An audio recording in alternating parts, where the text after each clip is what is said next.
అసలు ఈ young India వెనకాల ఉన్న కథ ఏందో నిన్న ఈడీ కేసు, ఈడీ ఛార్జ్షీటు చాలా వివరంగా చెప్పింది. మనం గతంలో ఇక్కడ తెలంగాణలో 2015వ సంవత్సరంలో చూసినాం. ఓటుకు నోటు కుంభకోణం ఇంకెవరు కూడా మర్చిపోలేదు. అప్పటి నుంచి రేవంత్ రెడ్డి గారికి బ్యాగ్ మ్యాన్ అనే పేరు కూడా కొత్తగా, అంటే bat man, super man, spider man లాగా బ్యాగ్ మ్యాన్ అనే మంచి పేరు కూడా తెలంగాణలో చాలామంది పిల్లలు పెట్టుకున్నారు.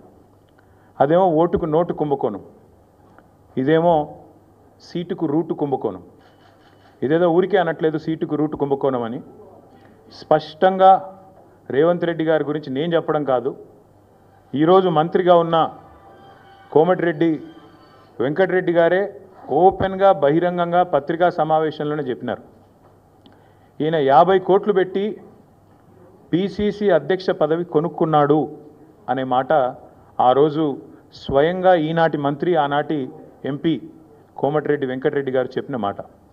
కానీ సరే, వెంకటరెడ్డి గారు చెప్పిన దానికి ఆ రోజు ఆధారాలు లేకపోవచ్చు, కానీ ఈరోజు ఆధారం ఉంది అంటూ ఎన్ఫోర్స్మెంట్ డైరెక్టరేట్ వారు ఛార్జ్షీట్లో స్పష్టంగా ఎవరు డబ్బులు ఇచ్చారు, ఏ పొజిషన్ అమ్ముకున్నారు, ఎన్ని డబ్బులు ఇచ్చారో కూడా స్పష్టంగా చెప్తా ఉన్నారు. ముందేమో ఆనాడు పిసిసి కోసమేమో సూటుకు, ఆనాడు పిసిసి పదవి కోసం బ్రహ్మాండంగా ఆ రోజు డబ్బులు ఇచ్చి 50 కోట్లు ఇచ్చి తెచ్చుకున్నారని వాళ్ళ కాంగ్రెస్ నాయకులు చెప్పిన మాట. ఈరోజు ఢిల్లీకి ఇప్పటికి కూడా జరుగుతూ ఉన్నది ఏమంటే, తెలంగాణ అనేది కాంగ్రెస్ పార్టీకి ఒక ఏటీఎంగా మారిపోయిన మాట వాస్తవం. ఎప్పుడు డబ్బులు కావాలి అని కాంగ్రెస్ పార్టీ వాళ్ళు అనుకుంటే అప్పుడు పెద్ద ఎత్తున డబ్బులు అందిస్తూ తన పదవిని కాపాడుకుంటూ ఉన్నారు రేవంత్ రెడ్డి గారు.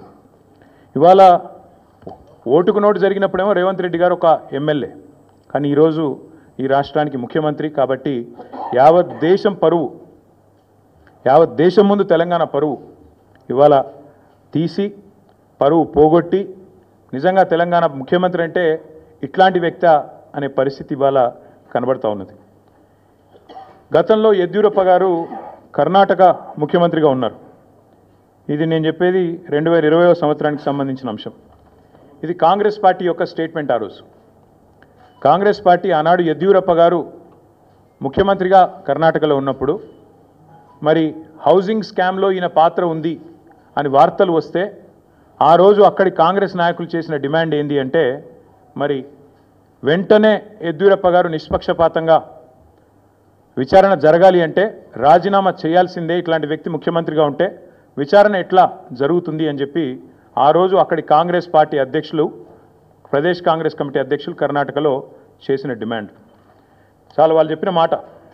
The Karnataka Congress on Thursday demanded that Karnataka Chief Minister B.S. Yediyurappa either resign or be sacked to ensure a fair investigation against him in 2019 corruption case.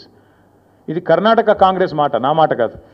ఒక విచారణ ఎదుర్కోవాల్సి వస్తే ముఖ్యమంత్రి గారు ఈదర్ ఈ షుడ్ రిజైన్ వాలంటరీలీ, స్వచ్ఛందంగా తప్పుకోవాలి, లేదా ఆయనను అర్జెంటుగా తొలగిస్తేనే నిష్పక్షపాతమైన ఎంక్వైరీ జరుగుతుంది అనే మాట వారు చెప్పిన మాట. ఇవాళ మేమంటుంది కూడా అదే. 4 కోట్ల ప్రజల ముందు ఇవాళ ఆ ప్రజలకు నాయకత్వం వహించే నాయకుడిగా అక్కడ కూర్చున్న వ్యక్తికి తప్పకుండా నిజాయితీ ఉంటే, నైతికత ఉంటే వెంటనే అయితే రేవంత్ రెడ్డి గారు స్వచ్ఛందంగా తప్పుకోవాలి, లేదా కాంగ్రెస్ పార్టీ పెద్దలు స్పందించి తప్పకుండా వెంటనే వారిని రాజీనామా చేయించి నిష్పక్షపాతంగా విచారణ జరగడానికి సహకరించాలని మేము కూడా డిమాండ్ చేస్తూ ఉన్నాం.